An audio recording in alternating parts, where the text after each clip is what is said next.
여러분 안녕하십니까? 계속해서 뉴스투데이 제주입니다. 62명의 사상자를 낸 제주대 입구 화물차 추돌 사고 기억하실 겁니다. 사고 발생 2달 만에 사고를 낸 화물차 운전기사와 화물 운송업체에 대한 첫 공판이 열렸는데요. 운전기사는 적재 용량을 초과한 과적을 인정했지만 운송업체는 이 화물 과적을 지시한 적이 없다고 주장했습니다. 박성동 기자입니다. 지난 4월 제주대 입구 사거리에서 일어난 화물차 연쇄 추돌 사고. 대형 화물차가 버스 2대와 1톤 트럭을 들이받아 3명이 숨지고 59명이 중경상을 입었습니다. 업무상 과실치사상 혐의로 화물차 운전기사가 구속된 지 2달 만에 열리는 첫 공판. 검찰은 운전기사가 한라봉 등을 최대 적재 용량보다 2.5톤가량 많은 8.3톤을 실은 상태에서 화물차를 몰았다고 지적했습니다. 또 사고 직전 브레이크 에어 경고 등에 불이 들어왔음에도 공기가 충분히 충전될 정도로 정차하지 않고 다시 운전했고 경사가 급한 산간도로로 주행하는 등 업무상 주의 의무도 다하지 않았다며 과실로 지적했습니다. 운전자는 내리막길이 끝난 줄 알고 재출발했을 뿐이라며 제주 지역 지형을 숙지하지 못했다며 선처를 호소했습니다. 운전기사에게 안전교육을 하지 않는 등 주의 의무를 다하지 않은 혐의로 기소된 화물 운송업체는 화물차가 물동량을 스스로 결정했다며 과적을 지시하지 않았다고 주장했습니다. 그건 이제 현장에 가서 이루어지기 때문에요. 그게 한 성가장에 3팔레트가 실릴지 4팔레트가 실릴지 그날도 요 이제 기사분이 8, 9팔레트를 싣고 다른 데로 또 이제 추가로 더 실려 간다고 그렇게 이제 제가 나중에 또 통보를 받았던 부분이라. 화물차 운전기사와 운송업체도 엄벌해달라는 청와대 국민청원을 제기한 피해자 가족들은 주의감독 의무 소홀이 인정되더라도 법정 최고형은 벌금 20만 원이 고작이라며 분통을 터뜨렸습니다. 화물 운송자들의 사고는 그거에 준하는 어떤 그 처벌을 받아야 되지 않나라는 생각이고요. 지금 이제 누워있는 저희 딸 같은 경우 앞으로 평생 누워있어야 되는 상황이 발생할 수도 있는데 회사는 겨우 20만 원의 벌금형을 받는 거고. 피해자 가족들의 항의에 운송업체 대표는 첫 공판이 끝난 뒤 고개를 숙이며 죄송하다고 사과했습니다. 재판부는 피고인에게 어떤 형태든 적절한 방법으로 피해자들에게 먼저 사과하라고 주문하고 오는 24일 결심 공판을 진행할 예정입니다. MBC 뉴스 박성동입니다. 제주의 한 포구에서 시동을 켜놓은 채 주차하려던 차량이 어선 위에 추락하는 사고가 발생했습니다. 배를 세워뒀던 어민은 아닌 밤중에 날벼락을 맞은 셈인데 사고를 낸 차량은 다름 아닌 해양경찰 순찰차였습니다. 조인호 기자입니다. 한적한 포구 안에 해양경찰 순찰차 한 대가 들어옵니다. 정박한 어선 앞에 순찰차를 세우고 경찰관 2명이 내리자마자 곧바로 차가 바다 쪽으로 미끄러지더니 추락 방지턱을 넘어 어선 위로 떨어집니다. 3톤급 소형 어선과 포구 사이에 위태롭게 매달려 있는 차량, 시동이 켜진 채 바퀴가 헛돌고 있습니다. 놀란 어민들이 달려왔지만 손을 쓰지 못하는 사이 배는 완전히 기울어 침수됐고 차도 바다로 빠지고 말았습니다. 좀 배라도 건져보려고 노력을 했는데 이제 물이 차버리니까 더 이상 손 쓸 틈이 없어가지고 이제 배를 이제 차도 포기하고 배도 포기하는 그런 상황이 됐었습니다. 결국 해경은 대형 크레인까지 동원해 어선과 순찰차를 2시간 만에 인양했습니다. 네, 인양을 했는데 뒤에 있었고 사이드 브레이크 당겨져 있었습니다. 이제 우리는 이제 주차를 그렇게 이제 했다고 생각을 이제 한 거죠. 사고가 났던 현장인데요. 지금은 침수됐던 배를 바로 세우고 기름이 바다로 퍼지지 않도록 방제 작업을 하고 있습니다. 사고 당시 어선에는 사람이 없어 인명피해는 없었지만 전자장비와 엔진이 바닷물에 젖어 고기잡이를 할 수 없게 됐습니다. 팔아도 그걸 먹고 살기 때문에 그걸 아니면 우리는 죽은 목숨인데 솔직히 인역 생명이나 다름없는 배를 갑자기 그렇게 했다니 청천벽력이죠. 해경은 경찰관들의 과실 여부 등 정확한 사고 경위를 조사하고 있고 선주와 협의해 배를 수리해 주기로 했습니다. MBC 뉴스 조인호입니다. 국민권익위원회의 부동산 거래 전수조사 결과 불법 거래 의혹이 제기된 12명 가운데 오영훈 의원이 포함됐습니다. 더불어민주당은 국민권익위가 민주당 의원 174명과 배우자, 직계 존비속 등 816명을 대상으로 지난 7년간 부동산 거래를 전수조사한 결과 농지법 위반 의혹이 제기된 오영훈 의원 등 12명이 위법 의혹에 연루된 것으로 파악돼 이들에 대해 자진 탈당을 권유하겠다고 밝혔습니다. 이에 대해 오영훈 의원은 해당 토지는 부친에게 증여받은 토지로 직접 농사를 지어오다 당선 이후 임대를 준 것이라고 설명했습니다. 말의 고장인 제주는 경마와 승마뿐 아니라 말고기와 각종 특산품 등 관련 산업도 각광을 받고 있습니다. 그런데 최근 제주에서 인체에 해로운 위험약물 주사를 맞은 경주마들이 휴약기간 준수 없이 도축되고 시중에 유통됐을 가능성까지 제기되면서 충격을 주고 있는데요. 이번 이슈 추적에서는 당국의 대책에도 크게 개선되지 못하고 있는 말고기의 유통 문제를 살펴봅니다. 오늘은 첫 순서로 이력조차 알 수 없는 말고기 유통 실태를 김항섭 기자가 보도합니다. 이른 아침 제주 축협 공판장 앞 말을 실은 한 트럭이 도축장 안으로 들어갑니다. 하루 평균 도축되는 말은 2~3마리. 도축된 말은 다음날 냉장 트럭에 실려 제주도 내 말고기 식당으로 배송됩니다. 이곳에서 도축된 말들은 제주나 다른 지역의 말고기 식당이나 애완동물 사료 공장으로 옮겨지게 됩니다. 말고기가 배송된 식당을 찾아가 봤습니다. 배송된 고기를 꺼내 손님들에게 판매하기 위해 부위별 손질 작업이 진행됩니다. 식당 업주가 받은 도축 증명서, 말의 종류와 성별, 몸무게와 도축 의뢰인 등 기본 정보가 표기되어 있습니다. 하지만 해당 말이 경주마로 뛰다 퇴역한 퇴역마인지 아니면 경주마 육성 과정에서 조건에 맞추지 못해 떨어진 탈락마인지 알 수 없는 상태. 도축 직전 어디에서 사육됐는지 사육 농가에 대한 정보도 알 길이 없습니다. 종류만 알면 되는 거죠. 이제 아깝지만 수컷 거기에 도축 증명서 다 나와 있어요. 오늘도 없어요. 유해 잔류약품 검사 결과도 알 수 없기는 마찬가지. 한국마사회가 운영하는 호스피아 사이트에 해당 말의 약물 투여 현황을 확인해보려 접속했지만 도축 증명서에 기재된 정보만으로는 조회를 할 수가 없습니다. 한국마사회는 경주마의 약물 투여 현황을 말이 내장된 마이크로칩 번호로 입력하는데 이 이력 번호가 정작 유통 과정에는 공유되지 않다 보니 알 수가 없는 겁니다. 지난 3월에 공개된 감사원 감사 결과 2017년부터 3년 동안 제주 축협 공판장에서 도축된 퇴역 경주마 600여 마리 중 휴약 기간 안에 도축된 경주마는 절반을 넘는 300여 마리. 약물에는 인체에 쌓이면 백혈병을 유발하거나 쇼크 등을 일으키는 페닐부타존이라는 성분도 포함돼 논란이 됐습니다. 감사원 지적 이후 한국마사회와 제주도는 도축하는 모든 말의 토양 내역을 파악하고 유해 잔류 물질을 검사하고 있다고 밝혔지만 유통 과정에서 확인할 방법은 없습니다. 모든 개체의 이력 번호를 부과해 축산물 이력제 홈페이지에서 사육 농가와 도축 일자, 질병 검사 정보까지 한눈에 알 수 있는 소와 돼지와 비교하면 유통 정보 체계가 매우 미흡한 겁니다.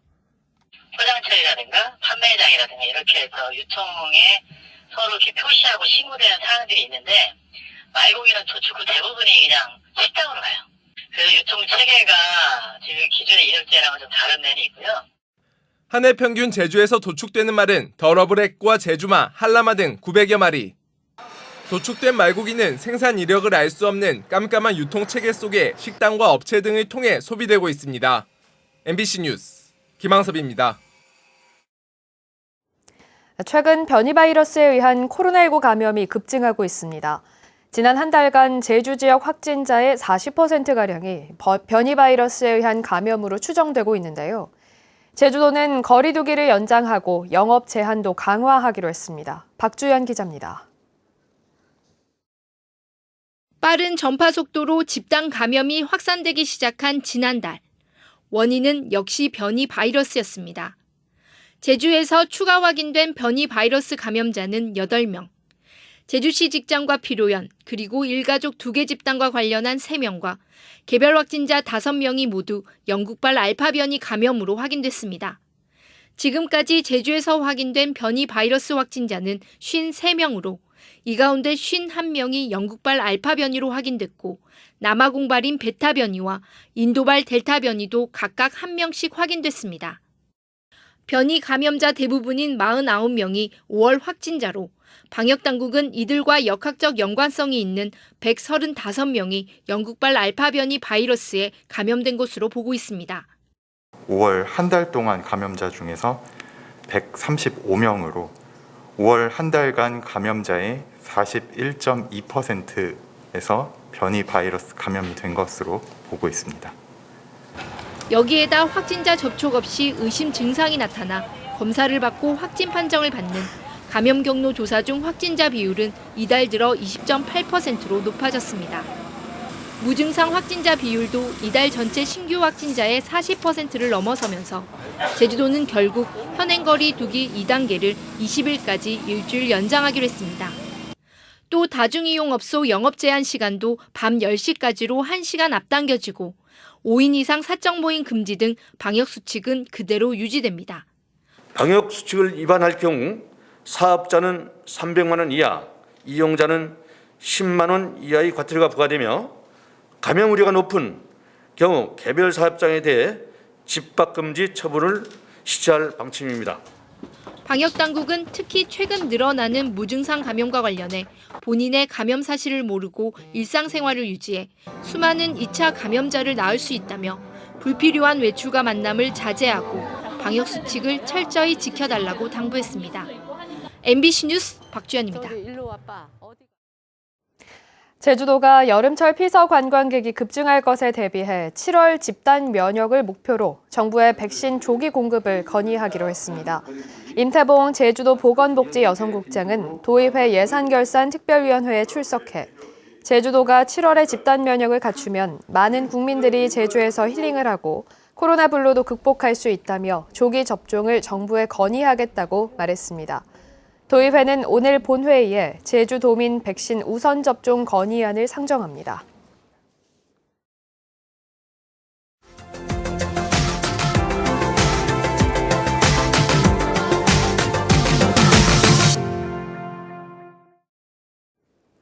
경주에서는 요즘 신라 천년고도의 옛 모습을 복원하기 위한 유적 발굴이 곳곳에서 진행 중입니다.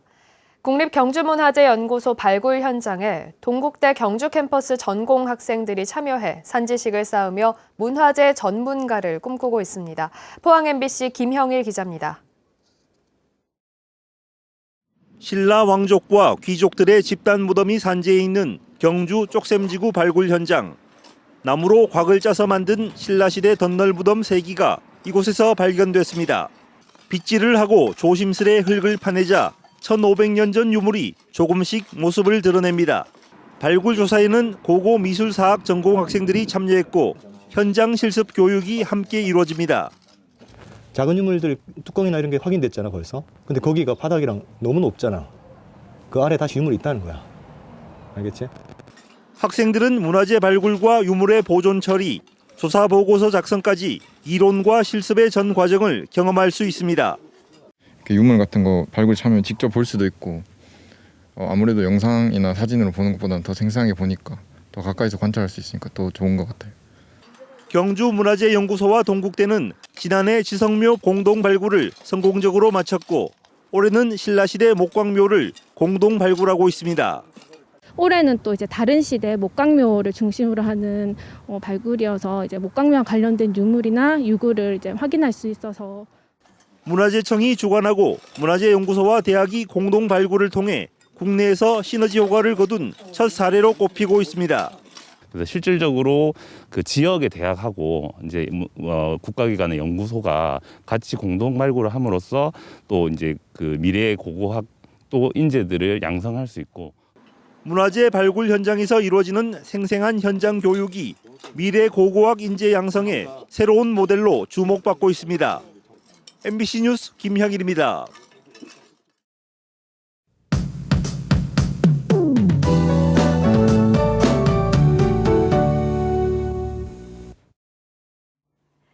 어제부터 남쪽에서 덥고 습한 공기가 계속 유입되면서 오늘 아침 공기가 평소보다 습합니다. 이 고온다습한 공기의 영향으로 오늘 비가 내리겠습니다. 현재 대부분 지역의 하늘이 맑아서 비가 내릴까 싶으실 텐데요. 이 시각 남부와 동부 지역에는 약하게 빗방울이 떨어지는 곳이 있고요. 오늘 오후까지 제주 대부분 지역에 산발적으로 가끔 비가 내리겠습니다. 오늘은 비의 양이 적어서요. 활동하는 데 큰 불편함은 없겠습니다. 내일도 우산을 챙기셔야겠습니다. 내일 오전부터 다시 비가 시작되겠고요. 모레 오후까지 비가 내리겠습니다. 특히 내일 밤부터는 시간당 30mm 내외로 비가 강하게 오는 곳이 있겠는데요. 미리 참고하시기 바랍니다. 내일은 제주 남동부와 산지를 중심으로 80mm까지 비가 많이 오겠고요. 그 밖에 북서부 지역도 20mm에서 60mm까지 오늘보다 비가 많이 내리겠습니다. 모레까지 비가 오는 만큼 빨래와 세차는 잠시 미뤄두시기 바랍니다. 자세한 오늘 지역별 날씨 알아보겠습니다. 아침 현재 기온 어제보다 2, 3도 높게 시작하고 있습니다. 북부와 서부 지역, 또 남부 지역 23도를 보이고 있는데요. 오늘 통풍이 잘 되는 옷차림 하시기 바랍니다. 낮 최고 기온은 북부와 서부 지역 27도까지 오르겠고요. 남부와 동부 지역은 25도가 예상됩니다. 오늘 도서 지역도 구름 낀 날씨가 이어지겠습니다. 바다의 물결은 제주도 전해상에서 1.5m 안팎으로 낮게 일겠는데요. 바다 안개도 짙게 끼겠고요. 또 남쪽 해상으로는 오후까지 돌풍이 불거나 천둥 번개가 치는 곳이 있겠습니다. 기상청 예보대로라면 금요일까지 비가 오겠고요. 이번 주 주말에는 대체로 흐린 날씨가 예상됩니다. 날씨였습니다. 올해 제주 지역 봄 기온이 역대 가장 높았던 것으로 기록됐습니다. 제주지방기상청에 따르면 지난 3월부터 5월까지 제주 지역 평균 기온은 15.5도로 평년보다 1.5도 높아 지난 1961년 관련 통계가 작성된 이래 60년 만에 가장 높았습니다. 기상청은 최근 기후변화로 인한 이상고온 현상이 이어지는 가운데 3월 평균 최고 기온은 16.2도로 평년보다 2.7도 높았다고 밝혔습니다. 제주 지역 해수욕장들이 다음 달 1일 일제히 개장합니다. 제주도는 코로나19 방역을 위해 조기나 야간 개장은 하지 않기로 했고 손등이나 손목에 붙여 체온이 37.5도보다 높으면 색이 변하는 발열 측정 안심 스티커 도입을 검토하고 있습니다. 해수욕장마다 고유 번호로 전화를 걸면 방문 이력을 등록하고 탈의실과 편의시설에는 발열 체크기를 도입할 계획입니다. 제주 지역 여행업과 관광 숙박업 등 15개 업종의 고용유지 지원금 지원 기간이 연장됩니다. 제주도는 고용노동부의 고용유지 지원금 지원 기간 연장 방침에 따라 여행과 관광 숙박업 등 특별 고용 지원 15개 업종의 유급 고용유지 지원금 지원 기간을 현행 180일에서 90일 연장해 최대 270일까지 유급 휴업이나 휴직 지원금을 지원한다고 밝혔습니다. 지난해 도내 여행사와 호텔 등 관광 분야 고용 유지 지원금 신청은 2,300여 건으로 전체의 33.2%를 차지했습니다. 뉴스투데이 제주를 마치겠습니다. 시청해주신 여러분 고맙습니다.